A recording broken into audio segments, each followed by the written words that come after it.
Halo teman-teman semua, mari kita membahas hewan peliharaan dan tanaman. Ya. Kita tahu di Feng Shui, tanaman apa hewan itu bisa istilahnya menahan istilahnya menahan energi yang jelek. Apakah begitu? Apakah demikian? Sebenarnya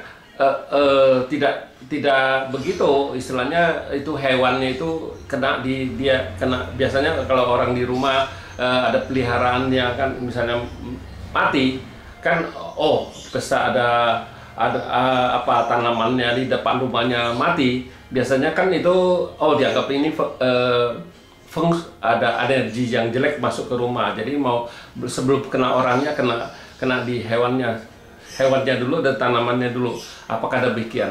Sebenarnya tidak juga demikian. Sebenarnya kita tahu kalau hewan peliharaan, kita kan tahu kayak anjing, kucing kan, sebenarnya mereka lebih sensitif, mereka lebih dulu tahu istilahnya ada energi yang jelek ke mereka. Jadi mereka pengaruhnya mereka pertama duluan itu kenanya. Itu kalau hewan peliharaan.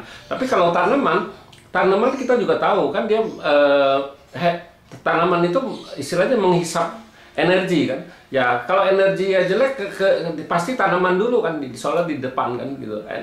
Tanaman itu merasain dulu energi jelek gitu. Ya tanaman itu kadang-kadang ada yang mati, ada apa gimana ya itu. Nah itu sebenarnya dia bukannya istilahnya dia bisa nangkal apa gimana, enggak. Sebenarnya dia tuh cuman kasih tahu kita. Karena mereka yang pertama kali merasakan itu energinya tuh mereka yang pertama merasakan. Soalnya mereka kan indera keenamnya lebih sensitif dari manusia kan, istilahnya dia sensitifnya dia lebih tinggi dari kita.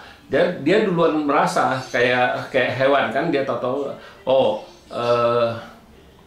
dia ada sakit apa meninggal. Nah itu harus kayak tanaman kan, itu kita harus tahu itu apa di rumah kita harus perhatiin apa Feng Shui rumahnya itu berubah apa gimana ya, kita harus tahu. Biasanya ada itu kita harus periksa, jangan kadang-kadang orang biarin aja nggak apa-apa itu. Nah itu yang menyebabkan orang itu kan bisa sakit juga kan, istilahnya terakhirnya kan ya, yang memang pertama kenanya ya peliharaannya dulu apa tanamannya. Ya kadang-kadang orang diganti aja tanamannya itu apa gimana ya, memang bisa, bukan yang nggak bisa. Ya, tapi kan kalau dia kuat, nahan energinya kuat, masuk ke feng shui-nya jelek, tetap jelek, akhirnya juga nggak bagus juga. Akhirnya juga orang yang di rumahnya yang kena. Ya, biasanya ya energi yang jelek itu pertama memang hewan-hewan peliharaannya dulu yang mati, apa yang sakit.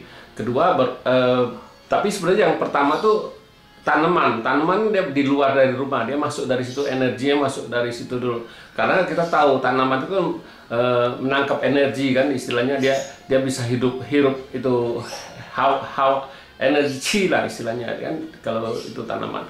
Nah baru kalau di dalam rumahnya sudah ada terjadi kayak gitu ya, kita harus hati-hati, jangan kita anggap remeh. Sebelum itu makanya hewan pilihan kita dulu ya kena, dia kasih tahu kita dulu, jadi kita harus perhatiin, jangan kita anggap sepele gitu. Kadang-kadang bisa sesudah dia itu ya, kalau dia sudah energi yang jelek sekali ya pasti orangnya juga kena, di rumahnya itu bisa sakit gitu. Ya demikianlah saya bahas tanaman dan hewan peliharaan. Terima kasih, sampai jumpa lagi di video saya yang selanjutnya.